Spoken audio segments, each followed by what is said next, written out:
So from the streets of Rio to our esteemed panel, there's much to talk about. Joining us from Rio de Janeiro is Jose Roberto de Toledo. He is a journalist and editor-at-large with Piaui magazine. With us from Sao Paulo is Hugo Tisaka. He's the executive director of NSA Brasil, a security consulting company. Antonio Sampaio is a research associate for security and development at the International Institute for Strategic Studies. He joins us from London. And here with us in the studio is the director of the Brazil Institute at the Woodrow Wilson International Center for Scholars, Paulo Sotero. Welcome all. We have to start in Rio, of course. Jose Roberto, we saw Lucrezia's report there. Just how bad is the violence and why has it got worse? Well, it's very bad, but I came from São Paulo recently, and I must say it's not that much worse than in São Paulo. In fact, Rio is not even among the 50 cities more violent cities in Brazil. The thing is, this is the most beautiful and, of course, the most known city in the country. So it's kind of a way to show off what the government is trying to do. This is the most, as the reporter said, this is the most unpopular president in Brazilian history. Even worse numbers than Dilma Rousseff when she was impeached. So he had to do something in an election year because he faces charges of corruption, and he might go to jail in the next year if he is not in power or his coalition is not in power the next year. So this is clearly a political move. Paulo, here in the studio, you know, he's right, Jose Roberto, about Rio being under a microscope because the world loves it. Look at Sugarloaf Mountain, it's so stunning. But the army being brought onto the streets, is this necessary and why? Not necessary at all, but to a large number of people in Rio, especially in the poor neighborhoods, probably a popular move because people want to go to where they need to go. There have been periodical interventions of army during the World Cup, during the Olympics, and for a while, they quiet things down. The challenge is to give continuity to a series of programs to establish government in Rio. Rio is a disaster politically, corrupt, has probably one of the most incompetent police forces in Brazil. They have 10 years ago, they had some interesting projects. There was something called the pacifying units, and they worked for a while, but then they were not followed by bringing social services, health Yes, that's services. right. Around the Olympics, they were going to pacify the favelas and other areas and then bring in social programs, right? Even before that, Nathan, there was an attempt, was conducted by some very competent leaders, but there was no continuity. The state was at the hands of gangsters, corrupt people now in jail, and you didn't have the combination to really pacify. Now, this current effort, there are certain students of this that say, no, this could work. It pacifies things for a while. If the other measures come, they are adopted. Now, the very important thing here is the political context that Lucrezia mentioned and Toledo commented on. It is a presidential election year. The president is very unpopular. There is one candidate, a very right-wing candidate, that has so far dominated this issue of public safety, Mr. Jair Bolsonaro, a congressman from Rio, and he actually, his first comment on this was, Temer will not hijack this issue from me. So this is the context. Well, I mean, public security is always a concern in high crime. I mean, let's just examine Hugo. You're the security guy. Is this the right strategy to bypass the civilian police and bring in the army, especially because there was military rule in Brazil up until the mid-80s?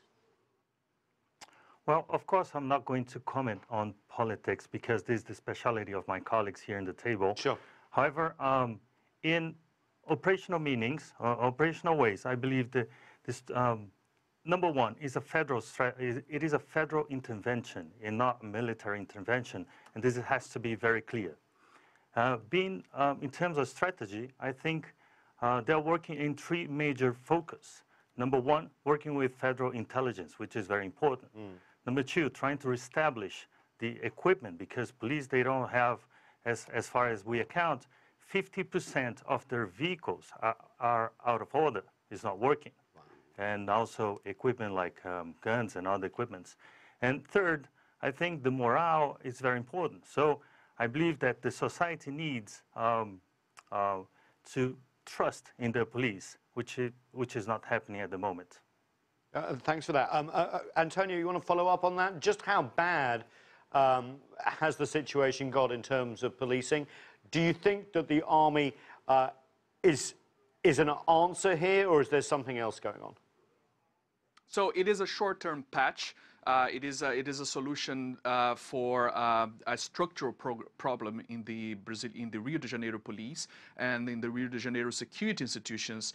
This intervention was as much an intervention into this institutional health, if you will, of the police in Rio, as much as in an intervention against organized crime. So, as Paulo mentioned, the pacification strategy that consisted of permanent occupation through police and sometimes military forces in the slums to pave the way for socioeconomic development programs, infrastructure, and urban services was a tremendous success for a time. It gained widespread approval by international institutions like the World Bank. It was considered a model.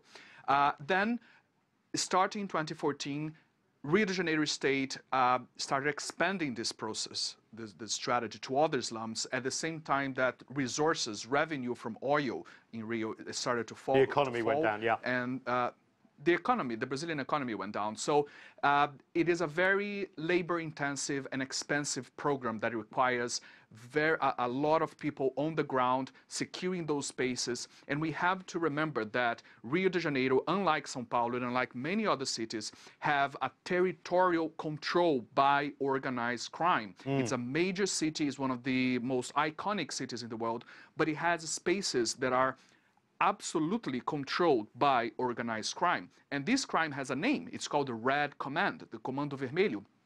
We cannot forget that this is the threat that the Rio de Janeiro security authorities are fighting against. It's not just the problem of institutional fragility, which is huge in Rio. It's also a problem of the institutional strength, if you will, of organized crime. So there are these two sides of the problem that make a perfect storm in Rio.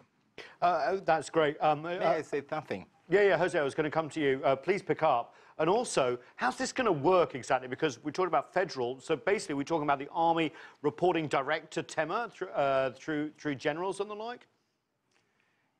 Yeah, the process is completely,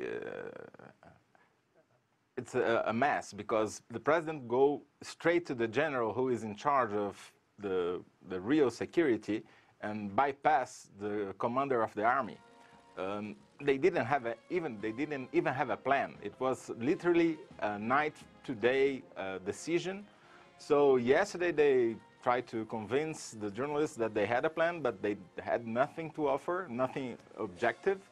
And in fact, if you are talking about control of areas, it's not just in Rio. In São Paulo, you have a much bigger organized crime faction called PCC, who has also control of major areas in all the penitentiaries in the state and even in other states. So I think this is clearly politically motivated, and there's no explanation why it has been done now and not before or after.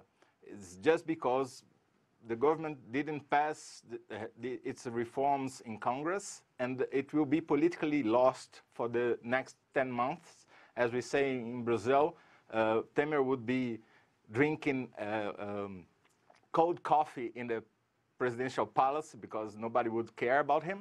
So the fact is, there has been an intervention recently in Rio from the army in a very large area, and it consumed like 600 million reais and didn't work at all. The the commandant-in-chief of the army said, there's something wrong with a society where the army soldiers are pointing guns to their own people. And he's right, because of course it's not with the army in the streets that you are going to solve a much larger and broader problem. Yeah, Paulo, can you pick up on that? Obviously, there are two concerns here. One is obviously the political motivations behind all this, but there's also a big human rights issue as well, correct? Potentially, yes, because as the other participants said, well, the army is not trained to dialogue with people. They are trained to restore order and keep order. There are, I think, though, people are looking for any violations of human rights by the army. I think the army is worried about that because the army has one thing that police does not have in Brazil. It's prestige and respect from the people. A lot of the soldiers that are there doing this now, they live in the communities that used to be called the slums. Okay, the favelas. So there is this concern. Now, there is another implication, Nathan, that I find important. Rio is not, as Toledo mentioned, among the most violent cities. It's not even in the top 10, I was reading. That's quite incredible. It's about 37,000 homicides, 37 homicides per 100,000. Right. São Paulo is at the single digits. There are cities in the Northeast at 60. Now, how about if other state capitals, like Rio, ask for help for the military to establish order in their cities? Is this model going to be applied in other state capitals? And what are the implications of that? On the more positive side, I think, or hopeful side, not positive, is the fact that they establish a Ministry of Public Security in a hurry and handed it to Raul Jungmann, former Minister of Defense, who is one of the most competent public servants or ministers of officials in Brazil, he has the capacity to put people together and to try new ways, new policies. Now, this is really surrounded by all sorts of dangers. And in an election year that is completely unpredictable.